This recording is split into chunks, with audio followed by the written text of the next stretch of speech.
বিশ্ব অর্থনীতির আকার ক্রমে বাড়ছে। আন্তর্জাতিক মুদ্রা তহবিল বা আইএমএফ ও স্ট্যাটিস্টার সর্বশেষ তথ্য অনুযায়ী বিশ্বের মোট জিডিপির আকার বর্তমানে প্রায় ১২৩.৬ ট্রিলিয়ন মার্কিন ডলার।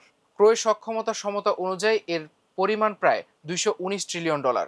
তবে বিশ্ব অর্থনীতির শীর্ষ সারিতে এখনও কোনো মুসলিম প্রধান দেশের জায়গা হয়নি। আইএমএফ এর সর্বশেষ প্রাক্কলন অনুযায়ী তালিকায় মুসলিম প্রধান দেশগুলোর মধ্যে সবার উপরে রয়েছে তুরস্ক, যার স্থান ১৬তম। এরপরে ইন্দোনেশিয়ার ১৭তম এবং সৌদি আরব ১৯তম অবস্থানে রয়েছে। চলতি বছরের শেষে বৈশ্বিক জিডিপি ১২৫ থেকে ১২৬.৩ ট্রিলিয়ন ডলারে পৌঁছাতে পারে বলে পূর্বাভাস রয়েছে। বৈশ্বিক অর্থনীতিতে সাময়িক মন্দা থাকলেও ২০৫০ সালের মধ্যে বিশ্বের মোট জিডিপির প্রায় ৪ গুণ হবে বলে পূর্বাভাস পাওয়া যাচ্ছে। একটি দেশের অর্থনীতির আকার ও উৎপাদনের সক্ষমতার অন্যতম প্রধান সূচক হল গ্রস ডোমেস্টিক প্রোডাক্ট বা জিডিপি। অর্থাৎ জিডিপির প্রবৃদ্ধি একটি দেশের অর্থনৈতিক সমৃদ্ধি ও আকার সম্পর্কে পূর্ণ ধারণা দেয়। এই জিডিপির ভিত্তিতে একটি দেশের সড়কের মান, গণপরিবহন, খাবারের পরিবেশ, সাংস্কৃতিক সুযোগ সুবিধা নির্ধারিত হয়। ১৯৬০ সাল থেকে বিশ্বের বৃহত্তম অর্থনীতির অবস্থান ধরে রেখেছে যুক্তরাষ্ট্র। গত ৬৬ বছরে শীর্ষ ২০ অর্থনীতির তালিকায় বিভিন্ন দেশের অবস্থান বদলালেও যুক্তরাষ্ট্রের শীর্ষস্থান অক্ষুণ্ণ রয়েছে। আইএমএফ এর ২০২৬ সালের প্রাক্কলন অনুযায়ী দেশটির জিডিপির আকার ৩২.৩৮ ট্রিলিয়ন ডলার, যা প্রায় ২০.৮৫ ট্রিলিয়ন ডলারের অর্থনীতি নিয়ে দ্বিতীয় অবস্থানে থাকা চীনের তুলনায় প্রায় ১.৫ গুণ।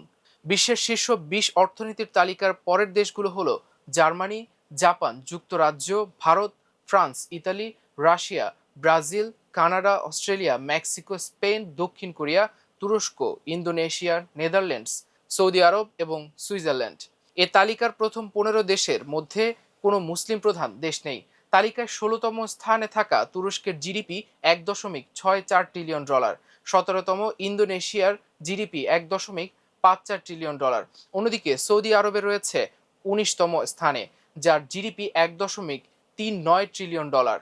তিন দেশের সম্মিলিত জিডিপি ৪.৫৭ ট্রিলিয়ন ডলার, যা তৃতীয় অবস্থানে থাকা জার্মানির ৫.৪৫ ট্রিলিয়ন ডলারের অর্থনীতির চেয়ে কম।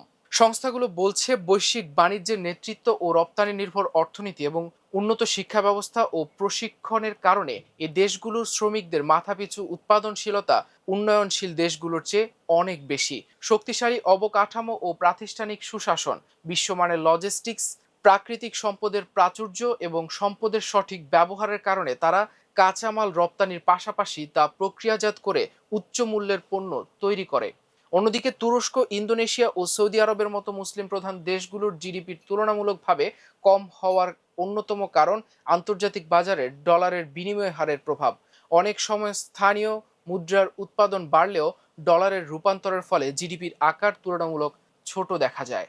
এছাড়া ইন্দোনেশিয়ার অর্থনীতি এখনও অনেকাংশে কয়লা, পাম অয়েল ও খনিজ সম্পদের মতো প্রাথমিক পণ্যের উপর নির্ভরশীল। উচ্চ প্রযুক্তি ও প্রক্রিয়াজাত শিল্পে তুলনামূলকভাবে পিছিয়ে থাকায় মূল্য সংযোজন কম হয়। সৌদি আরবের অর্থনীতি মূলত অপরিশোধিত জ্বালানি তেল রপ্তানি নির্ভর। আন্তর্জাতিক বাজারে তেলের দাম কমে গেলে কিংবা উৎপাদন সীমিত হলে দেশটির অর্থনীতিও সরাসরি প্রভাবিত হয়। যদিও ভিশন 2030 কর্মসূচির আওতায় দেশটির অতেল খাতে ব্যাপক বিনিয়োগ করেছে। ঢাকা বিশ্ববিদ্যালয়ের অর্থনীতি বিভাগের অধ্যাপক ডক্টর শাহাদাত হোসেন সিদ্দিকী বলেন, কোনো দেশের জিডিপি কোথা থেকে আসছে সেটি অর্থনৈতিক সক্ষমতার প্রধান নির্ধারক। অনেক সময় জনসংখ্যার আকার বড় হওয়ায় মোট জিডিপির বেশি হলেও মাথাপিছু আয় কম থাকে। ভারতের ক্ষেত্রেও এমনটি দেখা যায়। চীনের ক্ষেত্রেও এমন বাস্তবতা রয়েছে। দুর্নীতিকেও উন্নয়নশীল দেশগুলোর অর্থনৈতিক অগ্রগতির অন্যতম বাধা হিসেবে উল্লেখ করে ডক্টর শাহাদাত বলেন, বিভিন্ন আন্তর্জাতিক সূচক অনুযায়ী উন্নয়নশীল দেশগুলো থেকে দুর্নীতির মাধ্যমে বিপুল অর্থ উন্নত দেশগুলোয় পাচার হয়। এই অর্থ পাচার উন্নত দেশগুলোর জিডিপি বড় হওয়ার ক্ষেত্রে একটি গুরুত্বপূর্ণ ফ্যাক্টর হিসেবে কাজ করে।